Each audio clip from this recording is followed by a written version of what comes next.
నమస్తే, welcome to Telangana view. నేను మీ anchor రచన.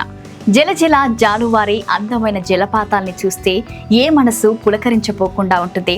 కొండల నుంచి అమాంతం దూకుతూ నీళ్లను తాకే ఆ నీటి హోయలతో ఎగిరొచ్చే నీటి జల్లులతో తడిసి ముద్దవాలని ఎవరు మాత్రం కోరుకోకుండా ఉంటారు. అలాంటి ప్రాంతాలు మన తెలంగాణలో ఎక్కడెక్కడున్నాయి? కాలంతో సంబంధం లేకుండా ప్రవహించే జలపాతం ఎక్కడ ఉంది? ఇలాంటి విషయాలు తెలుసుకునే ముందు మా తెలంగాణ వ్యూ ఛానల్ని చూస్తున్న మీరు సబ్స్క్రైబ్ చేయడం మర్చిపోతున్నారు. అలాగే మీ అభిప్రాయాలను కామెంట్ రూపంలో మాకు తెలియజేయండి.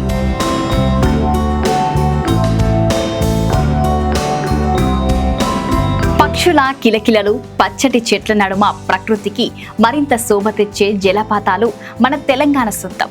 ప్రకృతిని ఆస్వాదిస్తూ పాలనూరగల నీటి దారల్ని కళ్ళు విప్పరించుకొని చూస్తూ పచ్చటి చెట్ల నడుమ విహారించాలనుకుంటే బోగత జలపాతం చూసేందుకు రెండు కళ్ళు చాలవు.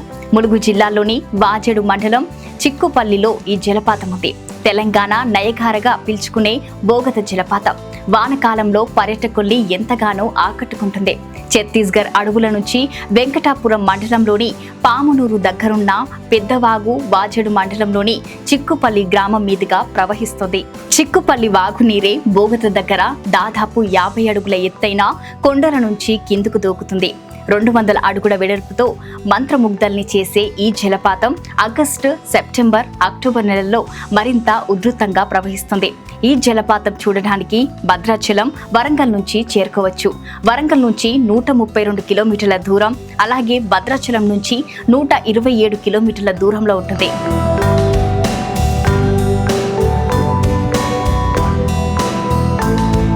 దట్టమైన అడవుల్లో వంకర్లు తిరిగే ఘాట్ రోడ్లో ప్రయాణించి వందలాది మెట్లు దిగితే కనిపిస్తుంది కుంటాల అద్భుతం. ఉమ్మడి ఆదిలాబాద్ జిల్లాలో ప్రముఖ పర్యాటక ప్రాంతమిది. దాదాపు 150 అడుగుల ఎత్తు నుంచి కిందుకు దూకే కుంటాల తెలంగాణలోని ఎత్తైన జలపాతాల్లో ఒకటి. వర్షాలు ప్రారంభం అయ్యాయంటే చాలు పర్యాటకులు రెక్కలు కట్టుకొని ఇక్కడ వాలిపోతుంటారు.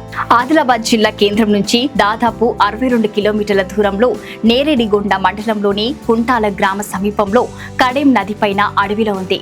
ఎత్తైన రాతి శీలల మీదుగా 2 పాయలుగా విడిపోయే ఈ జలపాతపు మొదటి పాయ దగ్గరికి పర్యాటకులకు పోతుంటారు.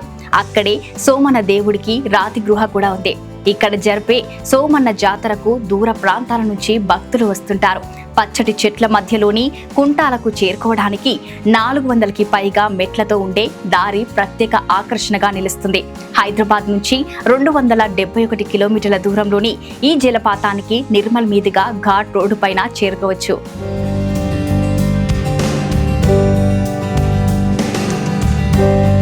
మహబూబాబాద్ జిల్లాలో పర్యాటక ప్రాంతంలో భీమునిపాదం జలపాతం ప్రముఖమైనది. ఇది గూడూరు మండలం సీతానగరంలో ఉంది. ఏడాది పొడవునా కనువిందు చేసే ఈ జలపాతం వానకాలంలో మరింత ఉధృతంగా పరవళ్లు తొక్కుతుంది. 70 అడుగుల ఎత్తు నుంచి కిందికి జాలువారి ఈ జలపాతం చరిత్ర గురించి కథలుగా చెప్పుకుంటారు. ఓ పురాణ కథ ప్రకారం పాండవులు అరణ్యవాసం చేస్తూ ఈ ప్రాంతానికి వచ్చారట.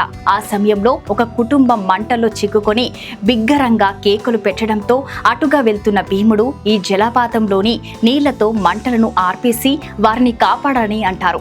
అందుకు నిదర్శనగా ఇక్కడ కనపడే అతిపెద్ద పాదముద్ర భీముడిదేనని చెప్తుంటారు. అందుకే ఈ జలపాతానికి భీముని పాదం అనే పేరు కూడా వచ్చిందట. పర్యాటకులు సరదాగా గడిపేందుకు జలపాతం దగ్గర బెంచీలు, వాచ్ టవర్, దుస్తులు మార్చుకోవడానికి ప్రత్యేకమైన గదులను ఏర్పాటు చేశారు. వరంగల్, మహబూబాబాద్ నుంచి చేరుకోవచ్చు.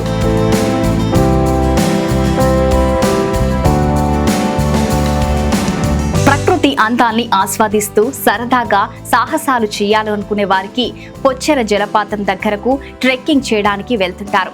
ఇది ఆదిలాబాద్ జిల్లాలోని బోత్ మండలానికి వెళ్లే మార్గంలో జాతీయ రహదారికి 6 కిలోమీటర్ల దూరంలో పొచ్చెర గ్రామ సమీపంలో ఉంది. 65 అడుగుల ఎత్తు నుంచి జాలువారే ఆకట్టుకుంటుంది. పొచ్చెర దగ్గర సినిమాలను సైతం చిత్రీకరిస్తుంటారు. హైదరాబాద్ నుంచి 260 కిలోమీటర్ల దూరంలో ఈ జలపాతం ఉంటుంది. మొత్తంగా మన తెలంగాణ వాసులు జలపాతాలు చూసేందుకు ఎక్కడికి వెళ్లకుండా ప్రకృతిని ఆస్వాదించేందుకు ఈ ప్రాంతాలు ఎంతగానో ఉపయోగపడతాయి.